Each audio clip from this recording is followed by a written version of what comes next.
Oh là là, mais j'en peux plus de ces bonnes résolutions, de ces anti-résolutions ou des injonctions à se motiver, à garder la motivation. Bon, je vais vous lire l'aphorisme 276 de Nietzsche, le pour la nouvelle année, et ça va vous calmer direct. Salut, c'est Charles Brumeau, diététicien. Le mec pète un câble. Vous voulez mieux manger au quotidien? Vous êtes au bon endroit. Dans la poire, c'est le premier podcast francophone pour en apprendre plus sur la nutrition et apaiser son rapport à l'alimentation de la tête à l'assiette. Alors dans ce Dans la poire express, le petit frère de Dans la poire, je n'échappe pas au marronnier de l'année, les bonnes résolutions. Mais bon, évidemment, c'est quand même pour faire un petit pas de côté et vous proposer quelque chose qui risque de mieux marcher, ou en tout cas quelque chose de plus parlant pour vous, je l'espère. Si vous aimez Dans la poire, vous avez 3 choses à faire et ces 3 choses prennent 30 secondes en tout. Premier truc, si vous êtes sur Apple Podcast, vous abonnez au podcast en cliquant sur la petite croix qui est située en haut à droite de votre écran de smartphone. Hop, vous cliquez sur suivre ce podcast, c'est vraiment ce qui a le plus d'impact pour aider mon travail. Deuxième truc, si vous l'écoutez encore sur Apple Podcast, scrollez la liste d'épisodes, vous arrivez sur 5 étoiles, hop, vous mettez 5 étoiles et juste en dessous, rédigez un avis. Ça aide à faire découvrir Dans la poire à d'autres personnes passionnées par l'alimentation. Troisième truc, si vous l'écoutez sur Spotify, une fois que vous avez écouté 30 secondes de cet épisode, juste en dessous du visuel de Dans la poire, vous activez la petite cloche pour ne rien manquer parce que quand même, il arrive que je publie des petites surprises de manière impromptue et ce serait dommage de tout louper. Vous cliquez ensuite sur les 3 petits points situés à droite de la petite cloche et là, vous avez s'abonner et évaluer l'émission 5 étoiles, enfin en tout cas si vous pensez que ça vaut le coup, bien entendu. Bon, à chaque fois, il y a l'icône partager en story ou à des amis. Mais bon, hein, on va pas être trop gourmand. Soyons réalistes, exigeons l'impossible. Ok, on va rentrer tout de suite dans le vif du sujet. La nouvelle année, c'est d'abord la fin d'une année et le début d'une autre. On pourrait dire que c'est à la fois mourir et renaître. J'ai envie de dire même de laisser mourir des choses qui ne nous intéressent pas, qui ne nous conviennent pas ou plus, et renaître autrement à partir de ce qui compte vraiment pour nous. Au fond, au nouvel an, qu'est-ce qu'on fait? On prend des bonnes résolutions et on fait des vœux. En mode bonne année, bonne santé, tout ça. Et la famille surtout disait Xavier Dupont de Ligonnès. Voilà, ça c'est fait. Donc on prend ces bonnes résolutions et la 3e semaine de janvier, c'est fini. C'est foutu, et même parfois c'est foutu pour foutu. Je ne rentre pas dans le pourquoi du comment, je dis juste que j'observe cela. Libre à vous de continuer, après tout vous êtes 100% responsable de votre bien-être. Ce que je veux vous dire, c'est que la nouvelle année, symboliquement, c'est aussi une occasion qu'on se donne de vivre comme on voudrait vivre. C'est pour cela que je voudrais remettre la question du souhait au centre du game, au centre de votre vie, et qu'on arrête de corseter le souhait aux bonnes résolutions, entre guillemets, à des pensées dites en l'air sans vraiment y penser parce que ça nous aide pas en fait, tout simplement. Et moi ça m'intéresse pas parce que je veux au moins 51% de moments aidants pour vous dans votre journée, dans votre vie, dans votre quotidien. C'est la raison d'être de Dans la poire, je vous rappelle. Alors pour moi, le souhait, c'est un truc assez sérieux, c'est certes très positif et appétitif, mais c'est quasi grave dans le sens, c'est pas une mince affaire, c'est vachement important.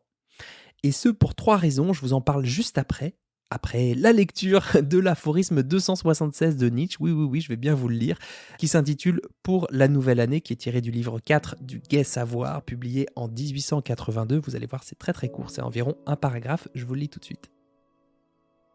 Pour la nouvelle année. Je vis encore, je pense encore.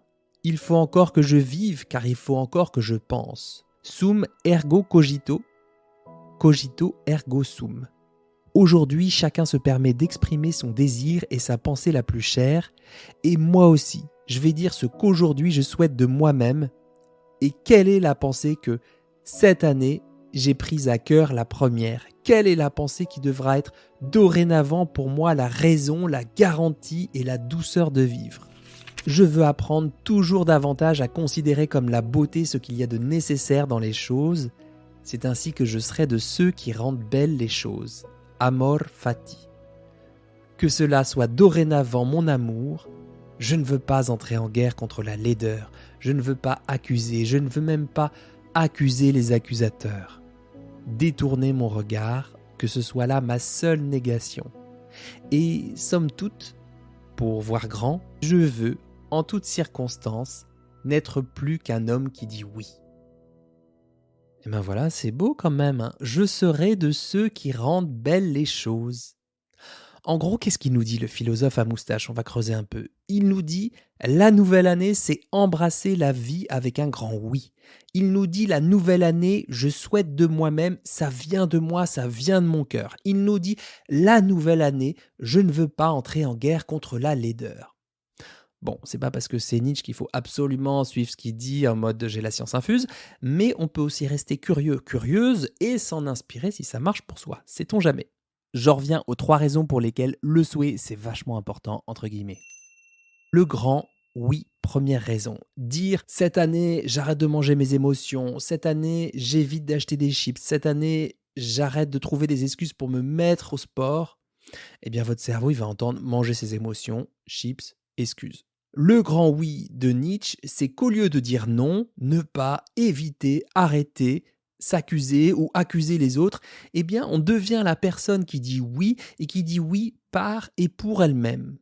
Par exemple, je me souhaite que la majorité de mes repas soient bons pour les papilles et bons pour la santé parce que les deux comptent pour moi et que je choisis les deux dans mon souhait. Deuxième raison, parce que ça vient de soi. Ça vient profondément de soi. Les bonnes résolutions, ça veut dire qu'il en existe des mauvaises, hein. Dans bonne, il y a déjà un jugement, hein. Alors que le souhait, c'est ni bon ni mauvais. C'est l'intention de choisir quelque chose pour vous. C'est vous et vous, c'est dans votre cœur, de votre cœur, à votre cœur.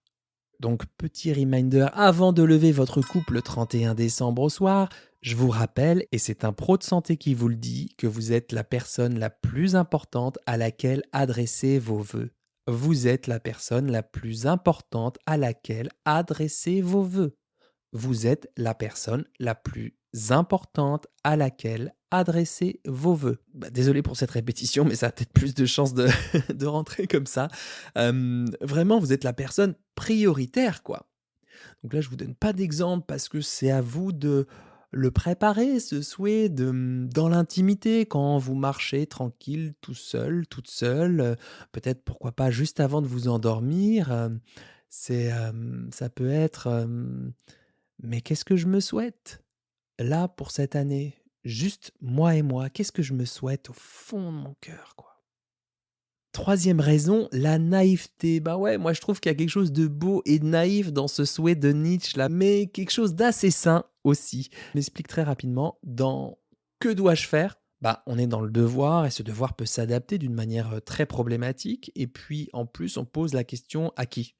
Est-ce que vous croyez que ce sont les autres qui ont la réponse? Peut-être qu'on peut commencer à se dire qu'est-ce que je fais déjà pour moi et qui est déjà satisfaisant? Qu'est-ce qui est déjà pas mal et que je pourrais garder? Par exemple, j'ai commencé à faire ma lunchbox du dimanche soir pour le lundi midi et c'est déjà bien parce que le reste de la semaine, j'ai pas vraiment le temps. Voilà, pourquoi pas? Ça peut être un point de départ.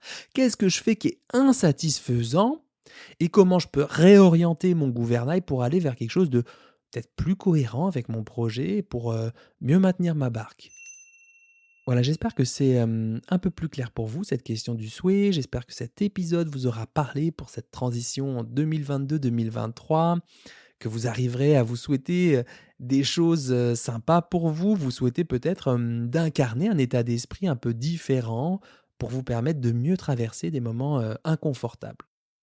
Allez, et si vous deviez tout oublier et ne retenir qu'un seul mot, ça serait lequel? Je suis assez curieux, vous pouvez venir m'en parler sur Instagram.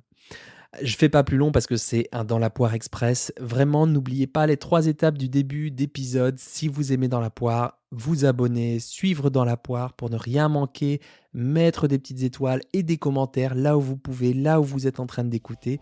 Moi, je vous souhaite un bon appétit de vivre, des souhaits chamés pour 2023 et à très vite pour un nouvel épisode de Dans la poire.